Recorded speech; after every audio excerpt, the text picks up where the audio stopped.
All right, hello and welcome to the inaugural edition of Between Two Caricatures. What is this podcast? The plan is every week, ideally every week, we're going to sit down and talk to you about an issue related to politics. And in the last 5 minutes of the show, we'll each complain about one thing we didn't talk about during the entire show and just kind of get it off our chest. I'm your host, Larry West, and joining me today is my co-host, Steve Case. Hello. So a quick background about myself, since this is the first time you've ever heard of either of us, most likely. My name is Larry West. I ran for mayor of Philadelphia back in 2007 as an independent. I tried, I was a Republican committee person from 2014 to 2018.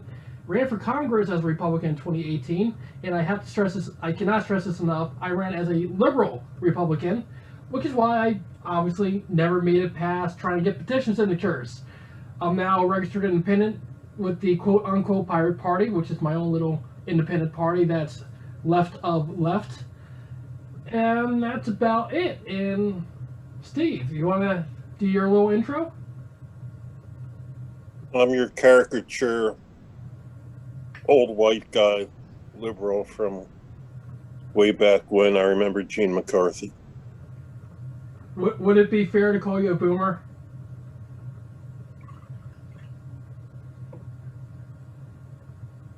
I'm going to assume by your time it's not. What was that? I'm on the tail end of that group, which got all the goodies before I had my chance. I see. You're one of the younger boomers.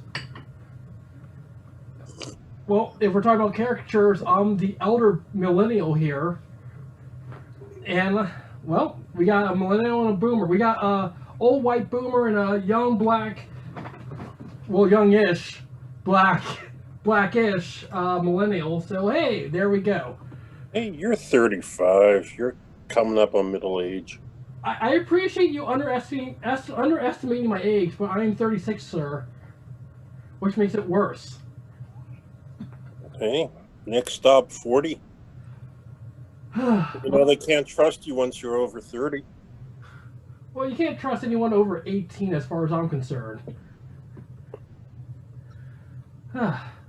Well, tonight's issue will be the Democrats actually it's going to be about Trump. We're going to talk about Trump, that's all we do. Because, you know, we're liberals and leftists, that's all we talk about. Trump. Hey, did you see Trump at CPAC? No, we're not talking about that. Instead, we are going to talk about something else. Instead, we're going to be discussing the Democrats, the minimum wage, and the path to that goal. For those of you who may be listening to this sometime in the future, or maybe for a history class, or maybe you just don't pay enough attention, I know history class would be great, wouldn't it? Hey, here's some obscure podcast from 2021. At this point, it's March 1st, 2021, and the Democrats are in a very odd spot. With a slight majority in the Senate and a majority in the House, they're trying to pass a stimulus relief bill. At this point, we've had 4 different stimulus relief bills passed with bipartisan support, and this is the first one to pass the U.S. House with only Democrats supporting it. In the bill are a multitude of things, but we're not here to talk about the COVID relief package, we're here to talk about the minimum wage, which is included in the bill. The bill would allow the minimum wage to be increased to $15. This would be the first time the minimum wage has been increased in over 10 years, and it's also the longest time the United States has gone without a minimum wage increase. The plan originally was to pass it through budget reconciliation. Unfortunately, that is no longer the case. But why budget reconciliation instead of doing a straight up and down vote? In this particular case, it's because of the Senate. While they had the votes in the House to get this passed, they did not have the votes in the Senate. Because, as you may have heard multiple times, you need to get 60 votes to get anything passed in the Senate at this point. Otherwise, it will be, quote-unquote, filibustered. And you're probably wondering why I used a bunch of quotes there, but we'll get into that in a moment. The plan was passed through a cloture vote. Through a Budget Reconciliation Act. Steve, did I have the term right? Is it Budget Reconciliation Act or just Budget Reconciliation? I don't know exactly. Everybody just calls it reconciliation. Reconciliation it is.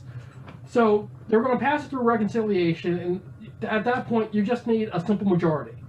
It's called the Bird Rule, and it works sometimes. It's rarely ever. It's not utilized a lot because you can only do it for things related to the budget. The Senate Parliamentarian took a look at the issue, and after looking at it, she came to the decision that because this isn't a one-time deal, because this is part of the long-term budget and it would not just go away in a year, it could not become part of the bill.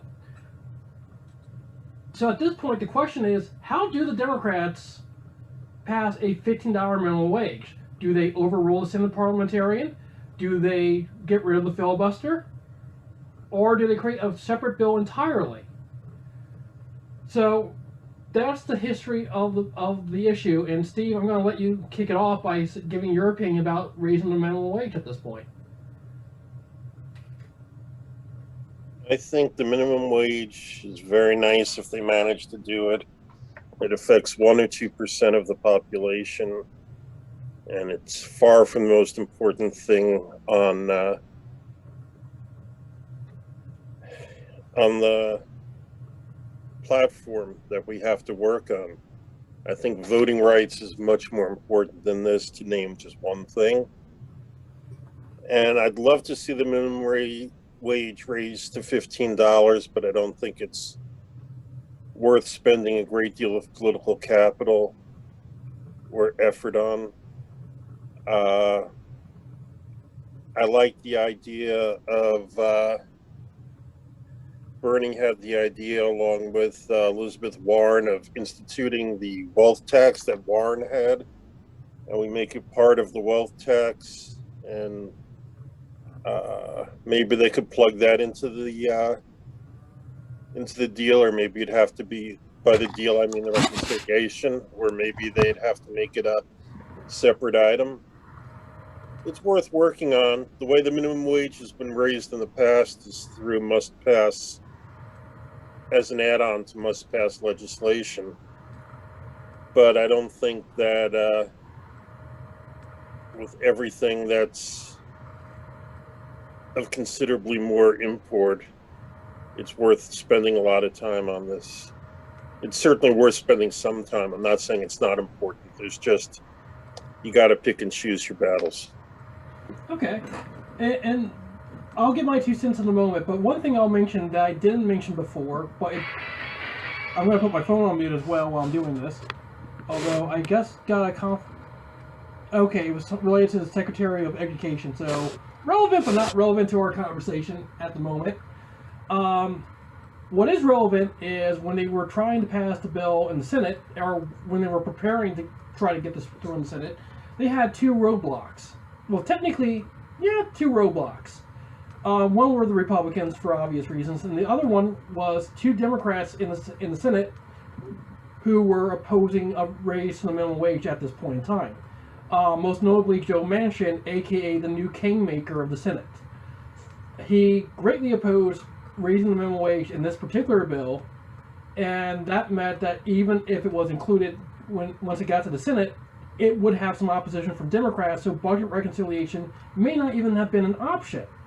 And at this point, with it being taken out, the one debate being had is, well, maybe it's better it's taken out because now we can actually pass a stimulus package through budget reconciliation, if not through a clean up and down vote. As for my thought on raising the minimum wage, it's way past time. I mean, $7.25 an hour, most states are still at $7.25, including Pennsylvania. You have a few states, basically every state touching around Pennsylvania at this point has already bumped it up at least to 10, if not more. And it's... I think even 11. I forgot who, one of the Southern Republicans said they'd be fine with 10 when the minimum wage in their state's 11. I want to say it was Cotton, but I don't think it was. But he's the one that pops into my head. Which is insane. Like, oh, we'll raise it. What? I agree. I said, yes, it's insane. Right, and it's, if we're going to raise minimum wage, Bernie Sanders made it very clear that even if it's raised to $15 an hour, which is what he wants, it can't be done overnight, and no one thinks it could be done overnight. It's not. It's something you do have to ease in, and his plan was to do it over 4 years, and that's how you always phase this in. Seattle raised the minimum wage to $15 an hour back in 2014, and 2013. I'm not looking at the numbers, even though I could look it up, but I'm too lazy to do so. But they raised it, and it took a number of years for it to get to $15 an hour after it was passed. Every time you do it in phases. Otherwise, you do hurt businesses. But and it did not affect overall employment. And it rarely, if ever, does. There are people who lose. I can't act like that's not the case. There are businesses that it's estimated that about 1 million people would lose their job if the minimum wage is increased. Republicans will constantly point to, well, most people who are minimum wage are women and people of color. Do you really want to hurt them? No, we're trying to elevate them, but thank you for acknowledging it's not just a bunch of freaking teenagers on minimum wage. That it's actually adults with families, and that it does hurt poor people of color and women more than anyone else. Thank you for acknowledging that, stupid Republican. However, the women and people of color who are adults will be less likely to leave a minimum wage job, and if the minimum wage job is paying a living wage, they will stay there and work, as has been the experience in states that have raised the minimum wage, and is the experience in other countries where the minimum wage is a living wage and not a poverty wage. Going back to our Republicans with their arguments for the minimum wage, how much of a subsidy do we give every Walmart where, as part of the application process, you get to fill out a form for Medicaid? How much of a subsidy does every Walmart cost in the area? But Steve, they're job creators. No, they're not. They're getting a subsidy. It's just socialization of profits. Privatization of profits and socialization of loss. Yeah, exactly. And the fact so Walmart gets the profit from their store where, full disclosure, I shop only as a pickup customer in COVID, and maybe when COVID is over, I will no longer shop at Walmart, but I also shop at Amazon, and after COVID, we probably will still shop at Amazon, despite the fact of all the dirty tricks they're pulling in Alabama on the unionization thing, and I'm getting way off topic here, so I'll shut up. It's going to happen with both of us, I think, and I appreciate you not acknowledging it. Let's see. Crap, I forgot where I was now, and now I remember. So we're talking about why it needs to be raised. The excuse that it hurts people of color and women. Right, and additionally, to your point, it's supposed to be a living wage. That's the entire point of the minimum wage. It's the minimum amount of money you're supposed to get to live. That's the point. And the fact that the minimum wage has just been reduced to, it's just what you get when you're in high school. That's all you get. That's all. It's been marginalized so much. And I still remember, just to kind of put a bow on this real quick, 2004, I was 19. I was working my second job, and I was making $5.25 an hour, because minimum wage was $5.25 at that point. And I got my first raise, and I was really happy about it. They bumped me up to $5.30. Sorry? $5.30. No, $5.40 actually, if I recall correctly. Whoa, $5. I was also their top salesperson over. Back then, candy bars only cost $0.25. I know. Candy bars. Actually, back then, candy bars were 69 cents. Now they're $1.25. Hey, if you go to Trader Joe's, they're 67 cents if you buy a 3-pack. Yeah, but you gotta buy in bulk. If you want one candy bar, how much is it? Like $1.20? even $1.50. Oh So, God. but candy bars are something we shouldn't be eating. So on another day, we will gladly talk about syntaxes and syntax of syntax, but that will not be. We're talking about programming here. Might as well, or we're at it. Although there are two. I'll make it real quick. Two things I do want to talk about later on would be recycling as a program. Just really quick side note. I want to talk about recycling partly because they can start picking up my trash and recycling at the same time again in Philadelphia.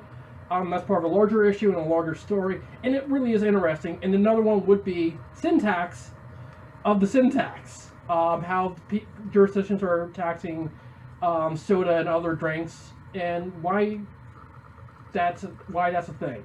But in this topic, we're mainly talking about the minimum wage increase, along with where do we go from here to get this done. And I think it's obvious that me and Steve both agree that the minimum wage needs to be increased.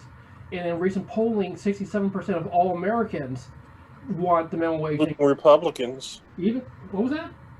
Including Republicans. Mm-hmm. Even Republicans are in favor of raising the minimum wage. And it's been, 12 years since we've done it. It's kind of overdue. So, $15 would be ideal. And I think that needs to be what the increase is over the course of 4 years. But let's get back to the topic at hand, which is... In 4 years, it's going to be 2026, almost. Oh, God. So that's a long time. 4 years is a long time. And we'll hope that inflation doesn't start up again. Oh... I'll mention this real quick. Two things. One, I talked to Steve earlier saying that I would like to talk about stocks at the very end of this show. We're not, but also disclosure, along with what Steve did, I also do own a lot of stocks. Not 401k or a retirement account. I actually do some trading. So full disclosure, I have stock in Amazon, in Tesla, and a bunch of other companies, and basically every company that's on the stock exchange probably has an vetted interest in the minimum wage not going up. Yet I am arguing against my own interest, so there you go. What's Tesla's interest in the minimum wage not going up? Oh, my ears are burning now. They have a full interest in the minimum wage going up because that way more people would be able to afford their cars. But I guess an argument could also be made that if the minimum wage goes up, while more people want to have more money to buy their cars or other Tesla branded items, it may increase the bottom line, the profitability. It may decrease the profitability of those cars depending on where they're built, where the parts are coming from, and labor costs included. I don't have a full answer. I'm just guessing off the top of my Well, they pay more than minimum wage now. So I don't see why they care. Most companies, I think, would be in favor of raising it because it would give more money for people to spend on their products. I think so too, and I think a lot of companies are realizing that, you can't just keep wages low and expect people to buy your really expensive item. They don't have money after a while. But we're it's on topic, but it's off topic of how on earth are the Democrats going to do this now. So the first thing we have to look at is how they were doing it, which was as part of the COVID relief bill. Well, it can't be part of the COVID relief bill because the Senate Parliamentarian said it can't be part of it. Steve, are you familiar with the Senate Parliamentarian? Mm-hmm. Are you? Yeah. Would you like to give an overview? That was your cue. There are certain rules that happen that the Senate has to follow. And if there's a question, the parliamentarian rules. The vice president, who's the president of the Senate, can overrule the parliamentarian. And just as an aside here, if in 2022 the Democrats lose their tie in the Senate, and Mitch McConnell becomes the majority leader, the vice president according to the Constitution, is under no obligation to defer operation of the Senate to the majority leader. Just a little side bit of information. But it's fully proper for the parliamentarian to make this ruling. And the Democrats could, if they followed in the precedent set by the Republicans when they gave a, $2.5 trillion tax cut to the very wealthy as opposed to just the slightly wealthy, like our junior capitalist Larry there. You get rid of the parliamentarian and you get somebody else who will rule how you like. Was that done in 2000? Because I didn't look that up before we did this. Back in 2000, the Republicans did overrule the Senate Parliamentarian and replaced them. Yep. Yeah, so that's the last time that's happened, about 21 years ago. And 21? Well, it happened in 2000. Didn't it happen in 2018 with the tax cut, with Trump's tax cut? I'm going to let you look that one up because I'm not sure, but I do know it happened in 2000. But real quick, while you're looking that up, it gives me a chance to talk a little bit more about Senate Parliamentarian and what the issue would be with overruling. So the Senate Parliamentarian is a role that was created in the 1800s, and as Steve mentioned, yes, it's basically the person who helps with the rolls. I became a big nerd at one point about the British Parliament, and in the British Parliament, you basically have one person who does keep order in the chamber, or order, and it's kind of like that without being able to be vocal about it. The entire thing is they're a traffic cop. They're making sure everything works. They're helping the Senate pro temp when necessary. And if you've ever watched C-SPAN, like me and Steve have a couple of times, it's, for point of reference, it's the woman who's at the podium who hands papers over to the person who's presiding over the Senate and stuff like that. Overruling the Senate parliamentarian is very rare. It doesn't happen very often. And I'm going to leave it there. Well, you got to amplify it. You can overrule them, which takes 60 or 67 votes, or you can replace them, which I think falls under the president of the Senate. So, wait, so just to overrule the Senate parliamentarian, it takes 2/3 vote. You're sure? Not 60, 2/3? That. I'm sorry, 60. That's why I'm 3/5. I think it takes a high number that you will likely not reach in the modern age. Well, yeah. I mean, if they can't even get a bill passed with 60 votes, let alone how on earth they're going to overrule the Senate parliamentarian. We want to do this. You can't do it that way. How many votes do we need to overrule you? 60. Crud! But even if they were to ignore that role, and if they were trying to do it, I have to say I would be completely against that. As much as I want this to go through, as much as it needs to go through, overruling or even replacing the Senate parliamentarian just because you couldn't get what you wanted, we just spent 4 years dealing with this over and over again. We said, these are the norms, these are the rules, these are the laws. The Trump keeps breaking them over and over again. The Republicans keep breaking them over and over again. We just spent 4 years in an election saying, we're not okay with that, and we're not doing that anymore. How on earth do you reconcile that by doing exactly what they just did, even if it's for a good cause? You're going to replace someone because they disagreed with you, even though they are literally just doing their job, and they're not political in any way, shape, or form. I can't say I approve of that.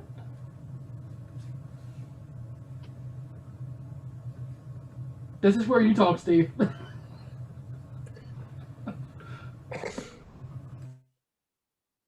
Yeah, more or less, I agree with you. But the only thing I might add is that we're in a war, We're not in a nice gentleman's club as the Senate was once.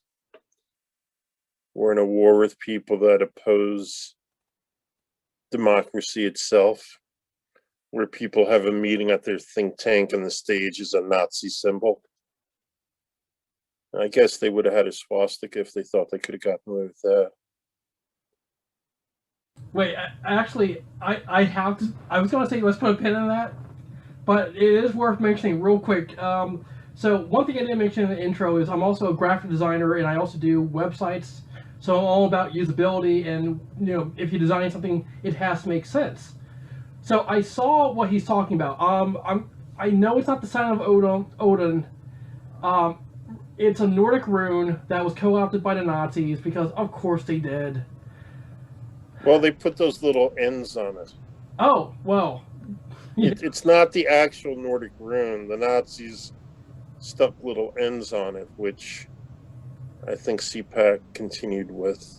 And it appeared with the Prince Eugen Seventh People's Mountain Division or something in Austria or whatever. Nail on the head. Nail on the head. But yeah, they did add little things to it. So copyright protection. Hey, we didn't copy this. It's it's our version. We have little ends on it. But that joking aside, I looked at it. I don't think you copyright a letter. You can trademark a design though, and that's technically what they would do. But joking aside about this, so whenever I hear like, oh, it looks like a Nazi thing, or it looks like this or that or the other, like my first thought is it probably does, but let me really look at it, and it probably is a design mistake. Like you've seen gag logos where it's like, oh, it looks like this is those two suns don't look like two suns, kind of thing. And I looked at it and I really was like, okay, is there any way you could do that by mistake? And I kept staring at it, and it's like, no, there's no way you did that by mistake. It's a it's a stage. If the point of a stage is that you can walk around it and you can crowd around the stage and look at this person, a square makes sense. A diamond shape, which is what it is when if it's not flush, it's a diamond because it's not parallel with. I'm overthinking this. I'm trying to say a diamond. You know what? I think everyone knows what I'm talking about. And then, okay, that makes some sense, but not really.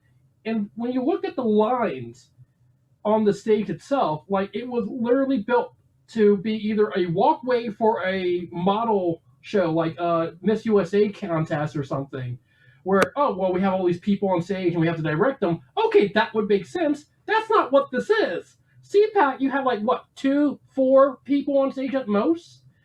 There's no reason for directional lines.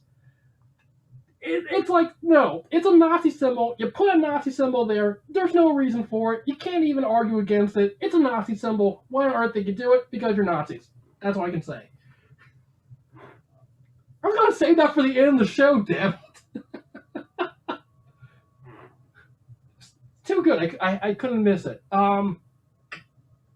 We're talking about Senate Parliamentarian and whether or not you mentioned war. We're at war, and these aren't the old school Republicans or even the old school Senate of being able to disagree without being disagreeable. Right? Yeah. I mean, to a point, I have to agree. I think we're both. Yeah, it's shocking. I thought we were going to disagree on this one, but apparently we fully agree. Yes, the Democrats should not overrule the Senate Parliamentarian. They should not remove the Senate Parliamentarian just because they didn't get what they wanted this time around. And that would be scary. It did happen in 2000. The Republicans didn't get what they wanted, so gone. In 1975, Nelson Rockefeller did it too when he was the president of the Senate. In other words, the vice president. Heck of a job there, Ford. Hey. So that brings us. You could afford some change. What? the United States could afford some change. There were lots of jokes like that back in the day. I'm half afraid. You know what? I'm going to ask. Can you at least give us 2 more so we have an even 3? What, 4 jokes? No, in comedy, the rule of 3s. Can't push creativity. It happens. Well, yes, you can. It will just be bad. Okay, all right. So the other option they have is eliminating the quote unquote filibuster. Now, the reason I'm using quotes around the filibuster is I'm pretty sure Steve already knows this, but I had to look it up because I wanted to figure out, well, why are people trying to eliminate the filibuster? Because just like almost everyone else, we think of Jimmy Stewart and his immortal role of Mr. Smith Goes to Washington, where he goes to the Senate floor and passionately argues for a bill that for something. I actually saw the movie once, I can't remember, but he passionately defended something and said, "You're not doing about this." That boys' camp that he was in charge of or something? I'm pretty sure our hip young audience totally knows what I'm talking about, and they're probably like, Jimmy Stewart. Yeah, I had a crush on Jimmy Stewart when I was a kid. Yeah, totally. All right, cool. But more importantly, it's basically whenever people talk about the filibuster, we imagine someone on the Senate floor passionately arguing either for or against something. There's 3 other examples I'll give real quick. One would be Ted Cruz reading Green Eggs and Ham for whatever stupid thing he was trying to do. Back in 2013, this is my favorite. One of my favorite ones would be Rand Paul trying to filibustering because he didn't like the drone strike program that was engaged by the Obama administration. Real quick aside, don't like Rand Paul anymore. Really didn't like him too much back then, but I really hated the drone program, and I thought it was a good use of time to go, I'm going to filibuster this because I passionately believe we shouldn't kill U.S. citizens on foreign soil without trial or charge. Hey, that seems like something you would filibuster for. I'm all for that. But another use of the filibuster that I think a lot of people are familiar with would be back in the 1960s when Strom Thurmond had one against the Civil Rights Act.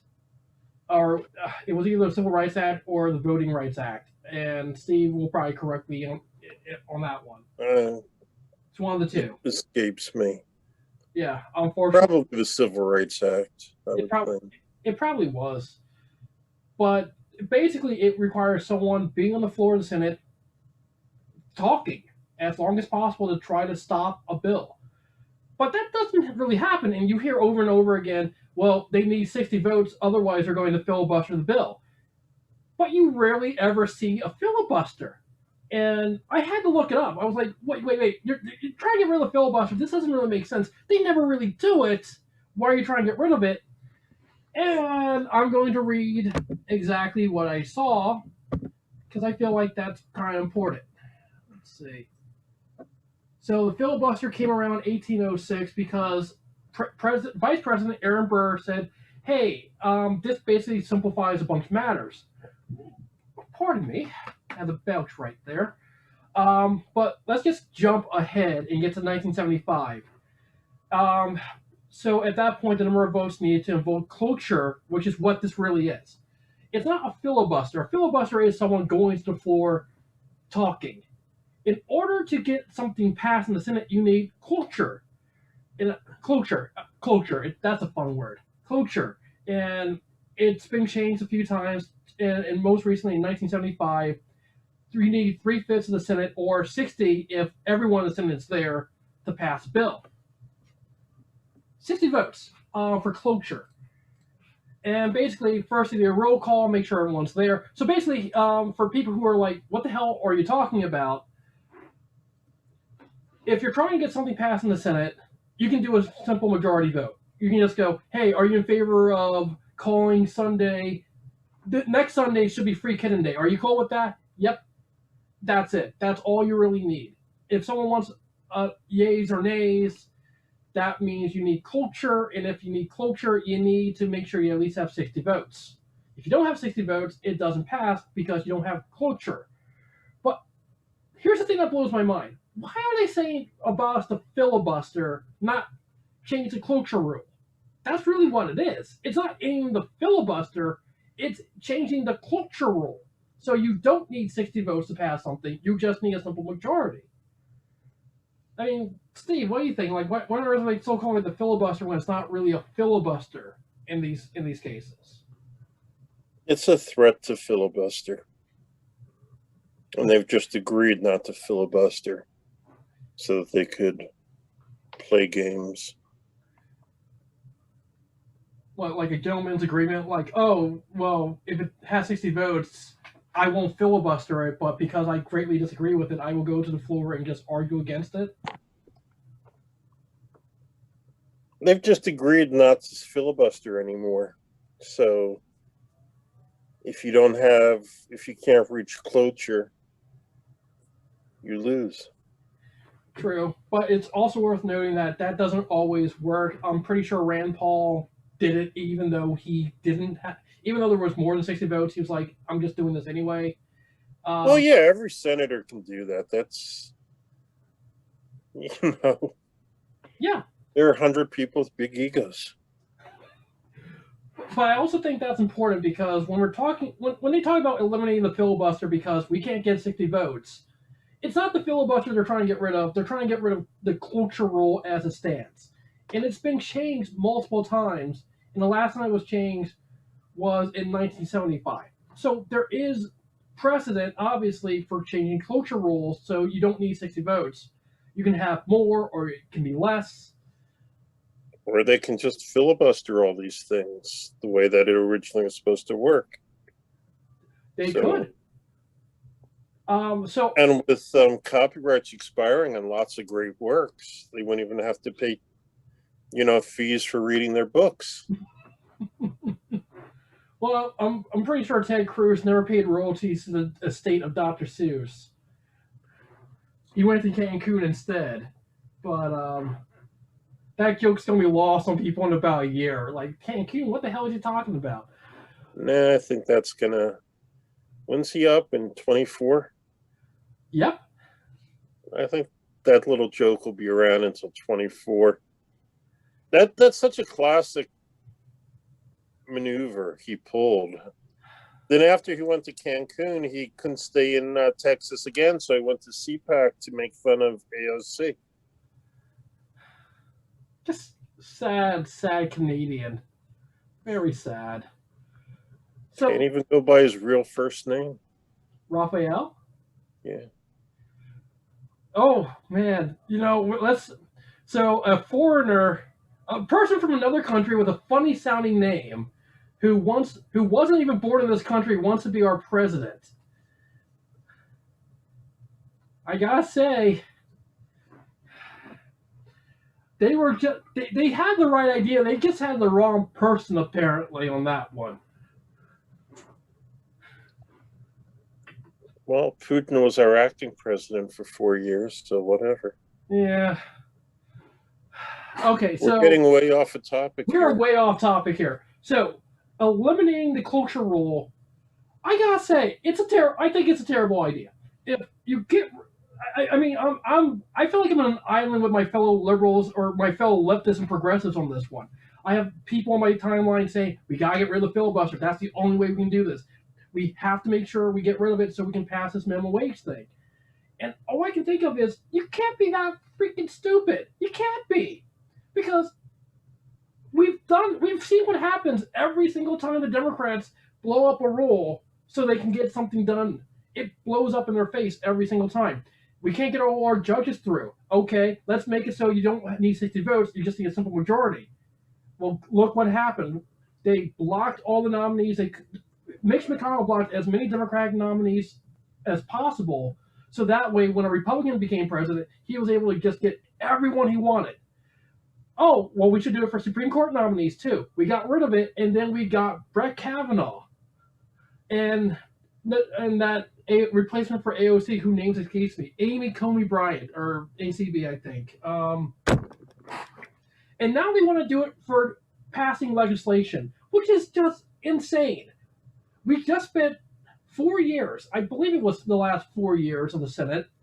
The Democrats did all they could to block bills because, you needed 60 votes. I'm pretty sure the Democrats did an okay job blocking what they could with that little maneuver, in the idea of making sure that if Mitch McConnell regains control of the Senate in 2 years, that, they can do whatever they want because it's a simple majority, that's all that matters. It seems incredibly short sighted to get rid of the cloture rule because, and also I gotta mention two things related to the cloture rule. One, if they're at this point, if they're going to do it, you need 60 votes to get rid of the cloture rule at this point because they've already made the rules for this session. So you can't just do it. You've already had your rules agreement, and it said we're going to keep the cloture rule as it is. You need 60 votes to get rid of the 60 vote majority. I'm pretty sure the Republicans might go for it anyway because then they can go, all right, we'll do that. So in 2 years, we'll make sure it doesn't come back. It just seems incredibly short-sighted to do this.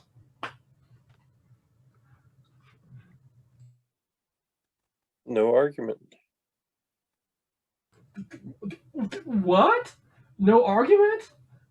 No, I'm not going to argue with you. Am I right? But maybe in 2022, it might be a good idea to get rid of it. Why? Why would it be a good idea in 2022? Because then they can just get rid of it before the rules are set. So what happens if Go ahead. The filibuster is an anti-democratic artifact of a long gone time. Could you expand on that? I'm intrigued by your thought here.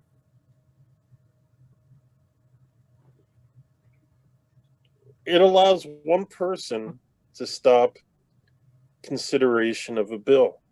The Senate is already grossly unfair to most Americans because you've got two senators from Wyoming or North Dakota or South Dakota representing 200,000 or 400,000 people each versus two senators from Pennsylvania representing 8 or 9 million people each, or California representing 20 or 30 million people each, or Texas representing 10 or 15 million people each. It's already a grossly unfair institution, and this gives more power to people stopping anything happening in the Senate. The Senate. I just heard every leftist and progressive listening to this podcast right now cheer in amazement, like, that's right, Steve! We've been saying that all along. And all I have to say to that is, that was the compromise. And it was basically... that was the compromise in 1770-something. Right, when a bunch of old white landowners came up with the rules and said this is the most fair way of doing it because that we're always being charged. Back when all the colonies had about the same population, admittedly, Massachusetts probably had more than Rhode Island. And I mean, a few states seem to have more people, they just weren't full people. But not to the extent that we see now. I'll just say this real quick. I can't say it's wrong to say it's unfair. I can't say that's wrong because it is unfair to a point. And it was built as a compromise. So basically the House would have adequate representation. The Senate would basically be the adults in the room. Basically the House works on these issues and the Senate does everything. You get equal representation. Everyone gets two people in a discussion. You get two folks. And all I can say is I'm open to how we would change it at some point. But unfortunately, that's also not this conversation. So yeah, to your point, it's grossly unfair. The idea that one person can stop it is also unfair and anti-democratic. I think so. The way it's been used to date. There's definitely been cases where that's been the case, and I can definitely agree with that. I don't think it's inherently anti-democratic to a point. I think you need something where one person can just go, wait a second, this seems insane. Like if a Democrat were to go to the floor and go, I am going to, I think we should get the kids out of the cages, and I'm going to filibuster this bill because that needs to be included. I think we would say that person's very awesome. Although I'm pretty sure a couple of Democrats are going to say they're not kids in cages anymore; they're in migrant detention facilities. I said that for the five leftists who are waiting for a joke like that. But more importantly, it does need to stop, and we need to close them. And if a Democrat were to do that, I don't think we would be saying, "Oh, well, this is grossly unfair." They're stopping the work of the Senate for their pet cause.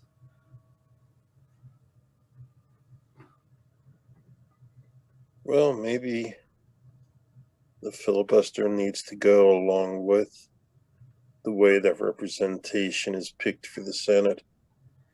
Well, I looked. But on the other hand, small states should have some kind of rights. They absolutely Besides should. living off of the Northeast in California. But I did look up a couple recommendations for how do you reform this, and we're kind of running short here, so I'm going to try to wrap up a lot of this stuff. So how do you reform this? One thing would be, no, actually we can go as long as we want. So one thing you can do is change the cloture rule and the filibuster rule. So right now, cloture is 3/5 of all the senators present. That's all. It's not 60 people, it's 3/5 of all the senators present. So if you have a must pass bill like this, all 100 senators need to show up for the vote. And if they Right, but don't they have some kind of quorum rules that to do anything, you got to have a quorum, which is 50 or 51 senators? That's absolutely correct. And if 50 senators don't show up, or whatever the number is for quorum, and I know we looked, no, quorum is 67 votes. 67, because I remember me and Steve had talked about this a lot, because we said there's a way to make sure that you could remove Trump from office using the impeachment. You just have 67 senators show up. You tell the Republicans who want to vote yes but can't risk the vote, don't show up. We'll have the vote. Everyone else will vote no. And that way you have the majority that you need for, because it's only 3/5. That's all it ever really is, or 2/3. Okay, so yeah, 67 would be the cloture from what I recall, if I recall correctly. I mean, it would be quorum. Quorum. I'm sorry. Um, right now it's done. So it's like if you don't show up, it still counts. So one thing that they can do to revise it is go, if you're not present, you can't do this. It can't be 60 votes if you're not there. So that's one way of revising it so it's more fair. But in terms of the filibuster rule, right now the rule is you have to stand and talk the entire time you filibuster. And I remember talking to another friend of mine, they said that's really ableist the way the filibuster is built. Because if you have to physically stand and you can't, that's a problem. And I know that, and I believe, yeah, that's a serious problem. So we do need to revise the filibuster rules anyway. And if there's a way to make it more inclusive and less you have to stand the entire time, or find a way to make it work, I'm all for it. So that's my 2 cents on that. What are you thinking, Steve? Yeah, the ableist thing is a good point. I guess you have to define stand,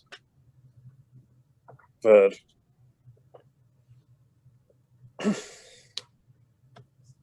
whatever.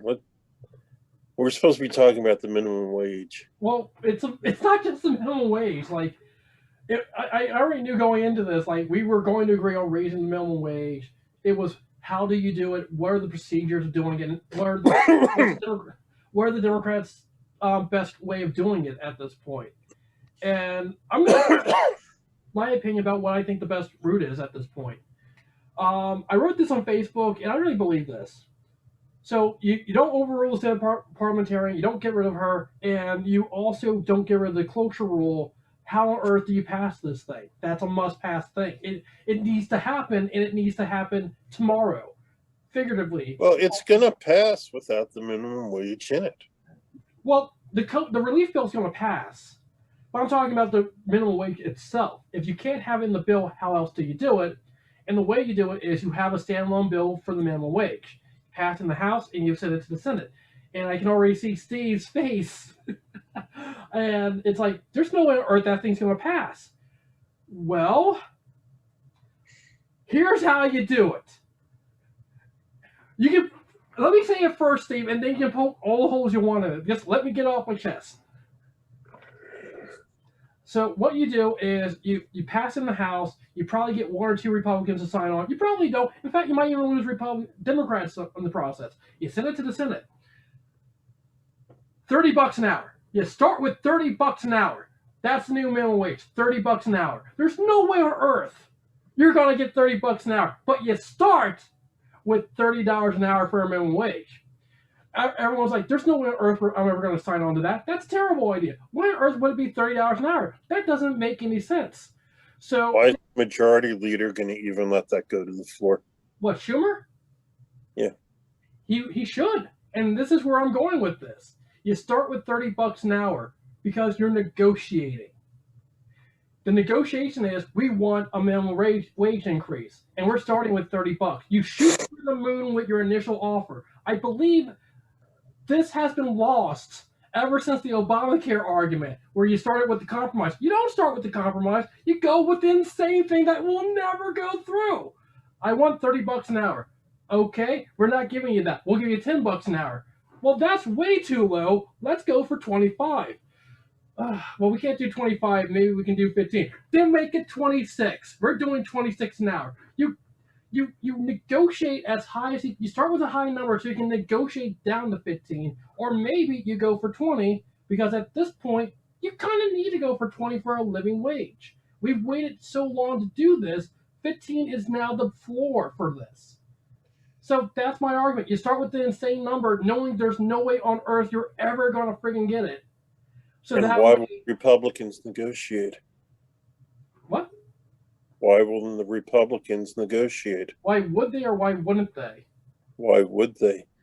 Because while you're doing this, you shame them to look horrible for not passing a minimum wage. They have no shame. So what's the reason why the Republicans? Try. You can't win unless you try. Negotiation is anathema to the Republican Party as it is now comprised. Oh, well, I guess it's over, folks. Thank you very much for listening to the podcast. We're never going to... Well, there you have it. You're going to have to attach it to a must-pass bill like the defense bill or something like that.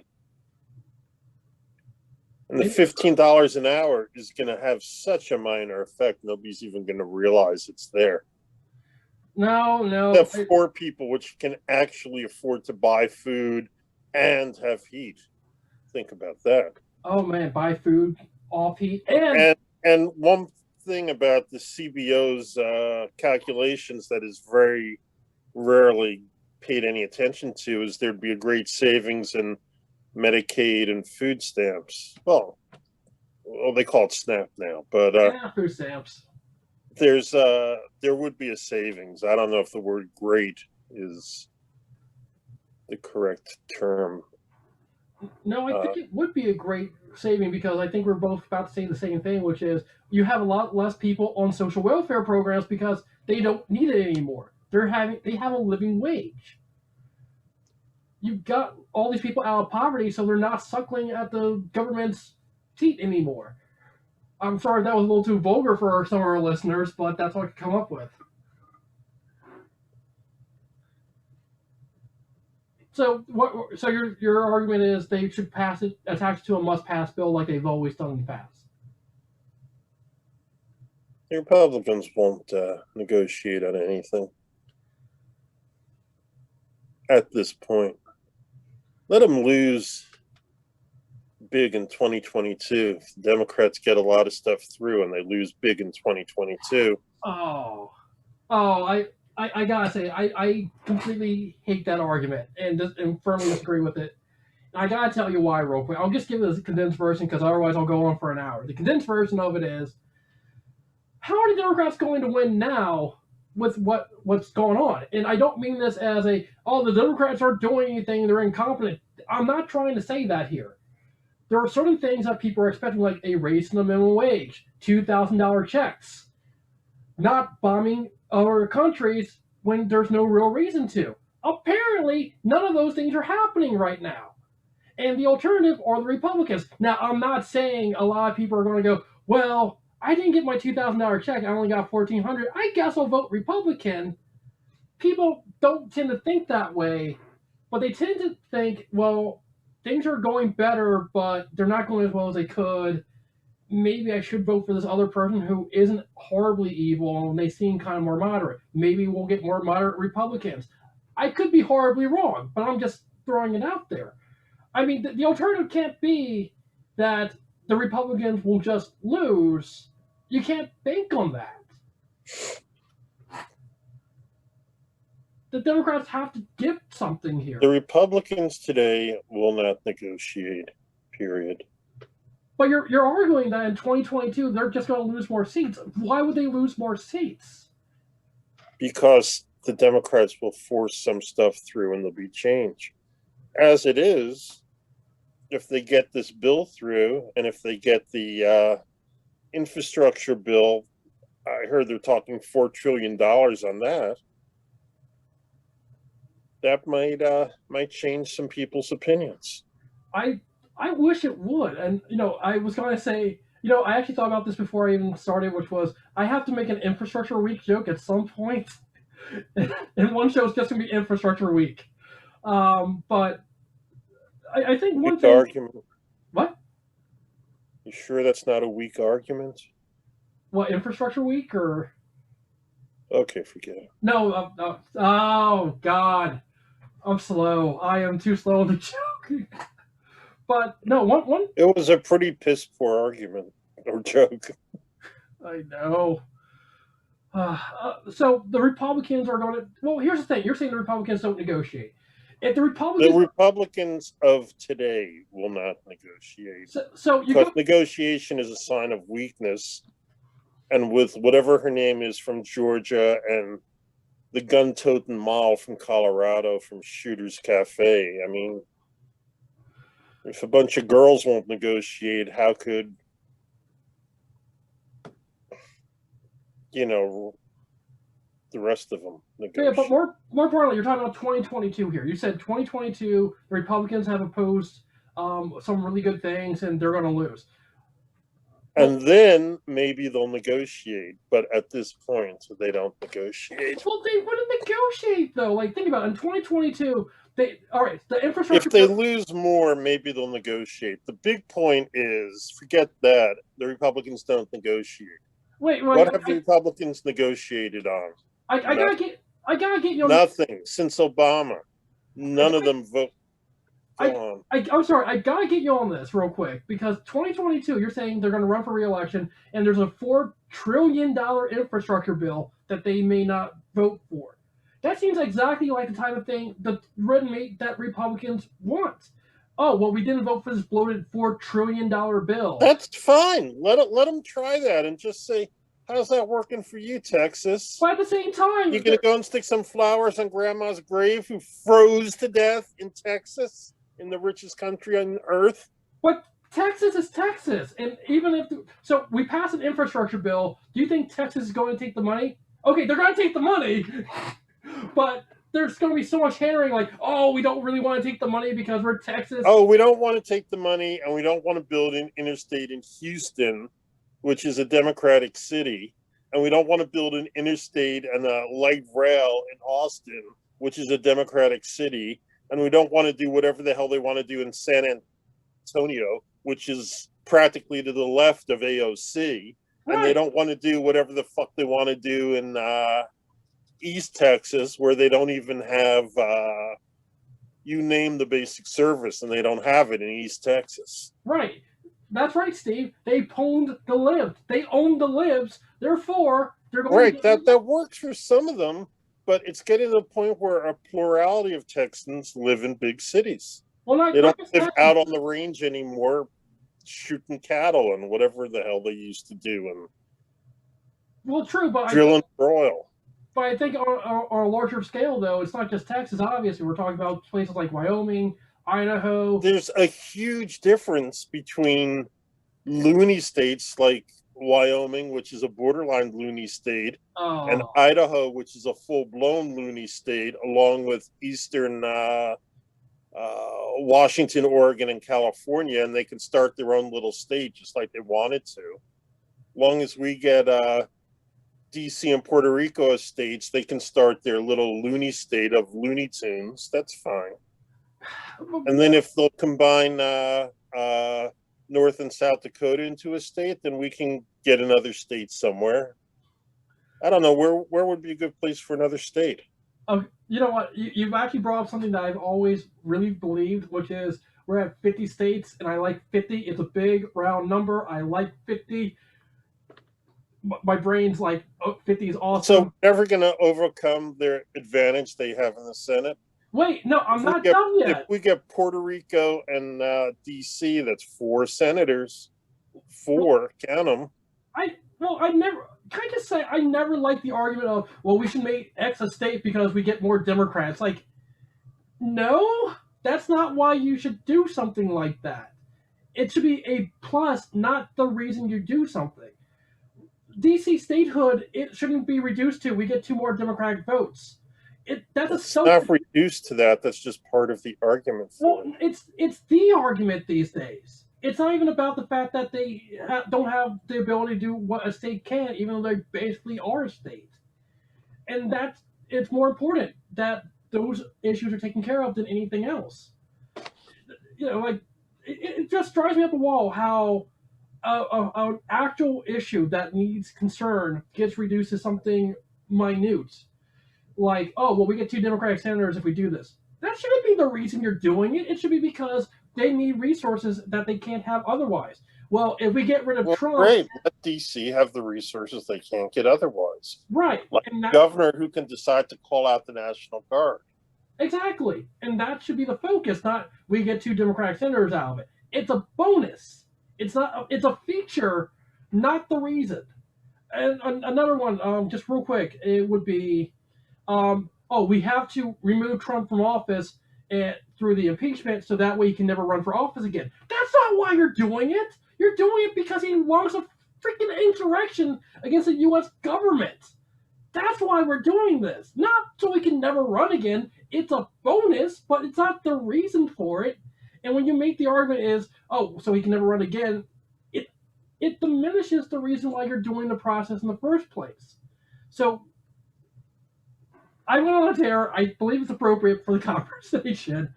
We're talking about states, and I like 50. It's a big round number. That doesn't mean I'm against DC statehood. To your point, I was going to say the Dakota should settle their differences and become Dakota. Not North Dakota, not South Dakota, just Dakota. North Carolina, South Carolina, figure it out. You're just Carolina. And then we bring in 2 more states. We got 50 states. Nothing's changed. We get to keep our flags. And we get to keep all the people like me who like 5-0 as a big round number. We're all happy. You can make a good argument for North and South Dakota to be joined. I really don't think you could make an argument for North and South Carolina, which are both pretty populous states and have been since the 1600s. But you could make it a very powerful state. It's in their best interests.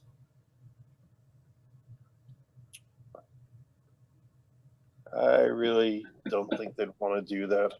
Well, I don't know what football team to root for. Wait, what about the Virginias? Do you really think Virginia wants West Virginia? Maybe you can throw West Virginia in with Kentucky. That'd be a good state. I mean, you could just call it poverty. Oh. Yeah, but the Moscow mix has more people to roll over. Do we really want that?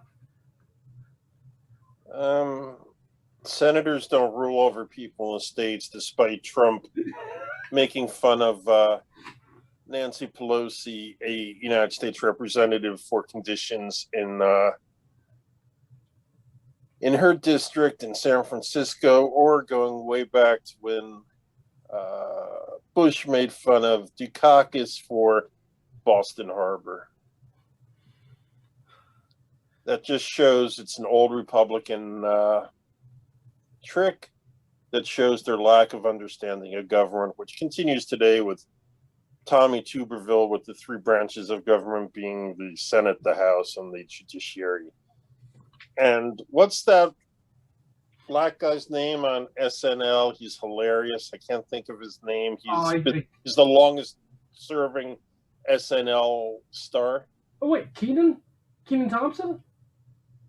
I think so. He's a little bit heavy. Kenan Thompson. He used to be on Nickelodeon. Okay, so wouldn't it be great to have him playing Tommy Tuberville? Imagine Tommy Tuberville. I don't know. You didn't go to a big college like I did. I went to a second-rate state school called Maryland. So one day I'm studying, and there were a bunch of jocks in a corner in the library. And there were these semi-cute white girls tutoring them. All of them. They'd get one-on-one tutoring. So wouldn't it be a great deal to have Coach Tuberville being tutored? And good night, everybody.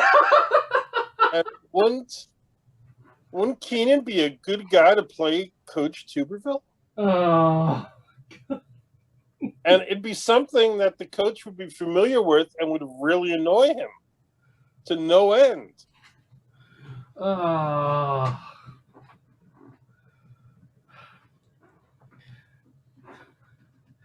Well, sir, I have to say this has been fun. It went a lot better than I thought it would go. But hey, it's only our first show. It's all downhill from here, man. Well, I think we've spent, looks like about an hour and 15 minutes. And probably we've got 30 minutes of content in that 75 minutes if we are generous. I think even the hilarious sidebars have actually contributed a lot.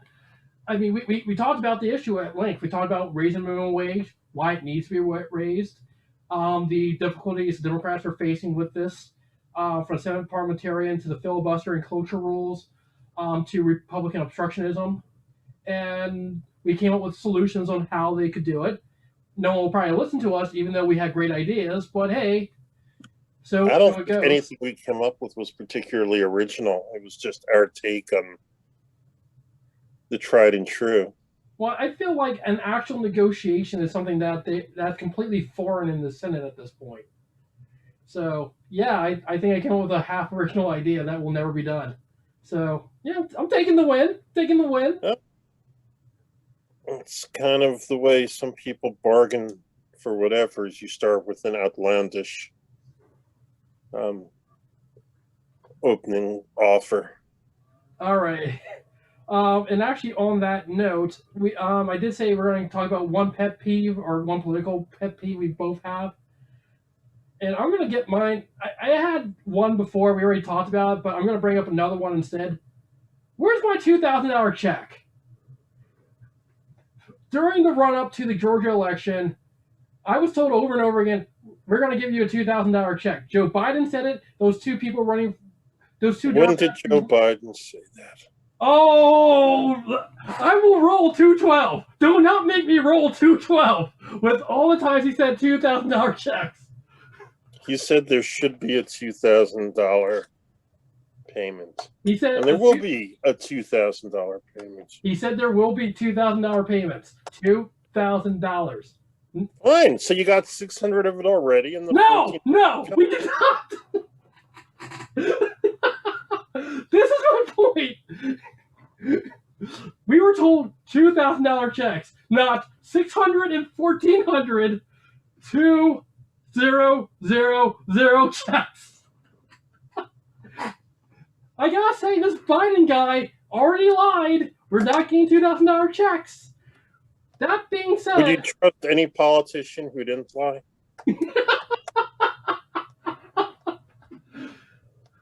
I'm not mad. I'm only getting 1,400. Cool, $1,400 check. It's better than the. Along with the $600 check you've already received. No, don't. Are you gonna make me say it? Say whatever you want. Okay, Boomer.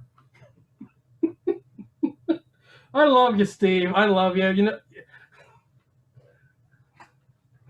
if that's below the belt, I apologize. All right, Okay. you get one pet peeve. What's yours? What's yours, Steve? Oh, I know there's something on your mind. Nothing focused enough. I wish the Republicans would get their act together. It's been, as long as I can remember, they've been going downhill. And for our country to work, we need two operational parties, not loonies and somewhat less loony. You know, I firmly agree with that. And yeah, the fact that we don't have an opposition, we're losing an opposition party, isn't a good thing. And this actually kind of, in a roundabout way, goes back to something I said at the beginning, which is I was a Republican committee person for 4 years, and they're probably going, well, what the hell was that about? Because I really felt here in Philadelphia, where we have one party rule, Democrats are 80% of the voting populace here, we needed an opposition. And at that time, back in 2014, I thought, well, it looks like we could do that, and maybe I can make it more liberal and make it, make it a party that works for the area, not just the crazy stuff you hear on a national level. The fact is, you need an opposition party of some sort. You really do. Otherwise, you just have a bunch of people agreeing all the time, and then you don't get any actual progress, because at that point, it's like, how do you? Well, if one looks at New York or Philadelphia politics, even though they're controlled by Democrats, there's very little agreement about anything. True, and that's actually part of the problem when you get down to it. It's a bunch of people in a party who are supposed to agree with each other, but because they're worried about what would happen if they don't do certain things, you get bad legislation, bad leadership, and a bunch of people who are looking out for their own self-interest because they're worried about some newcomer looking for their seat rather than actually legislating. It stops being about ideas and more about keeping your power, and that's never good. All right. I want to thank everyone for listening to Between Two Caricatures. We will hopefully be back next week with some new topic that we haven't decided yet. Ciao. Ciao. And Steve, hang tight. Oh, he's already gone. All right. Bye, everyone. Have a wonderful time.